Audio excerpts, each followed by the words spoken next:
সকল শ্রমিকের শ্রম আইনের স্বীকৃতি ও অধিকারের নিশ্চয়তা চায়।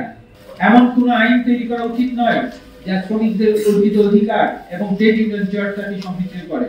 যে সমস্ত প্রতিষ্ঠানের শ্রমিক সংখ্যা 21 থেকে 50 জন, সেখানে 10 জন শ্রমিক সদস্য হলেই ইউনিয়ন গঠন করতে পারবে। খ, যে সমস্ত প্রতিষ্ঠানের শ্রমিক সংখ্যা 51 থেকে 100 জন, সেখানে 15 জন শ্রমিক মিলে ইউনিয়ন গঠন করতে পারবে।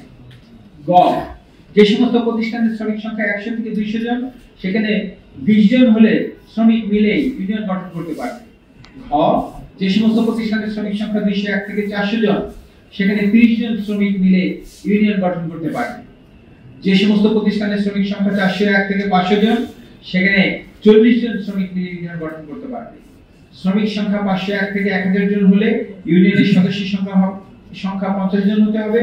শ্রমিক সংখ্যা 1001 থেকে 3000 হলে 100 জন সদস্য নিয়ে ইউনিয়ন গঠন করা যাবে। বর্গিত শ্রমিক সংখ্যা 3000 এর বেশি হলে 300 জন সদস্য নিয়ে ইউনিয়ন গঠন করা যাবে। এটি হচ্ছে আমাদের প্রস্তাব। সিবিএ গঠন প্রসঙ্গে আমাদের পরবর্তী প্রস্তাব, আপনারা জানেন যে ট্রেড ইউনিয়নের অন্যতম প্রধান কাজ শ্রমিকের স্বার্থে দরখাস্ত পেশ করা। কোন প্রতিষ্ঠানে একটি ইউনিয়ন থাকলে সেটি সিবিএ হিসেবে বিবেচিত হওয়ার দীর্ঘদিনের নিয়ম বাতিল করে 50% চাইতে বেশি ভোট পাওয়ার বিধান চালু করলে বাস্তবে সিবিএ গড়ে তোলা এবং সিবিএ কার্যকর করা অসম্ভব হয়ে পড়বে। কারণ যেখানে 2 এর বেশি ইউনিয়ন থাকবে সেখানে 50% বেশি ভোট কারো পক্ষেই সম্ভব হবে না। এই প্রস্তাব আইলো কনভেনশন 98 এর সম্পূর্ণ বিরোধী। সিবিএ প্রসঙ্গে আমরা প্রস্তাব দিয়েছি, কোন প্রতিষ্ঠানে একটি ইউনিয়ন থাকলে সেটি সিবিএ হিসেবে শ্রমিকের পক্ষে দরখাস্ত পেশ করবে। খ, কোন প্রতিষ্ঠানে একাধিক ইউনিয়ন থাকলে সিবিএ নির্বাচন করতে হবে এবং সংখ্যাগরিষ্ঠ ভোট প্রাপ্ত ইউনিয়নই সিবিএ হিসেবে দরখাস্ত পেশ করবে। আমরা মনে করি এমন কোন আইন তৈরি করা উচিত নয় যা শ্রমিকদের অর্জিত অধিকার এবং ট্রেড ইউনিয়ন চর্চাকে সংকুচিত করে।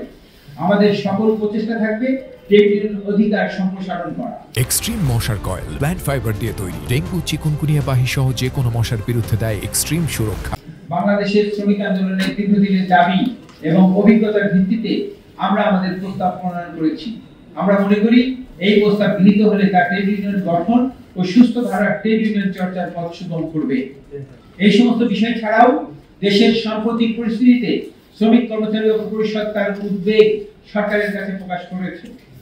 চট্টগ্রাম বন্দর বিদেশি কোম্পানিকে ইজারা দেয়া শুধু শ্রমিকদের স্বার্থ বিপন্ন করবে না, দেশের অর্থনীতি ও সার্বভৌমত্বকেও বিপন্ন করবে।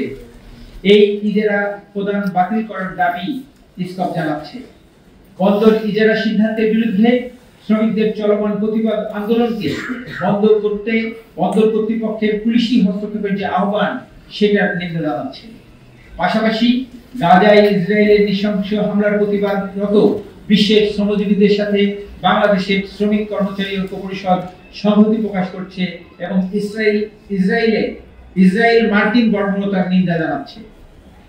প্রিয় বন্ধুগণ, ইতিহাস এবং অভিজ্ঞতা বলে শ্রমিক কর্মচারী তথা শ্রমজীবী মানুষ দেশি বিদেশি শোষণের হাত থেকে মুক্তির জন্য লড়াই করা ছাড়া কখনোই কোনো অধিকার আদায় করতে পারেনি।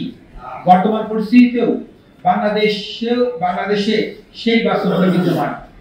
শ্রমিকদের সামাজিক মর্যাদা, ন্যায়সঙ্গত দাবি ও অধিকার প্রতিষ্ঠার সংগ্রামী চেতনাকে ধারণ করে আমরা দাবি করছি, 1. প্রাতিষ্ঠানিক অপ্রাতিষ্ঠানিক সকল খাতের জন্য মালিকানা নির্বিশেষে ন্যূনতম জাতীয় মজুরি ঘোষণা করা। খাত, অঞ্চল এবং পেশাভিত্তিক নিম্নতম মজুরি বোর্ড গঠন করা। সকল শ্রমিকের শ্রম আইনের স্বীকৃতি ও অধিকারের নিশ্চয়তা চায়। আইলো কনভেনশন 87 ও 98 এর আলোকে অবাধ ট্রেড ইউনিয়ন ও যৌথ দরখাস্ত পেশির অধিকার সহ গণতান্ত্রিক শ্রম আইন প্রণয়ন করার দাবি জানাচ্ছি। সকল শ্রমিককে শ্রম আইনের সুরক্ষা দেওয়া, ইপিজেড সহ সকল ক্ষেত্রে ট্রেড ইউনিয়ন অধিকার নিশ্চিত করা।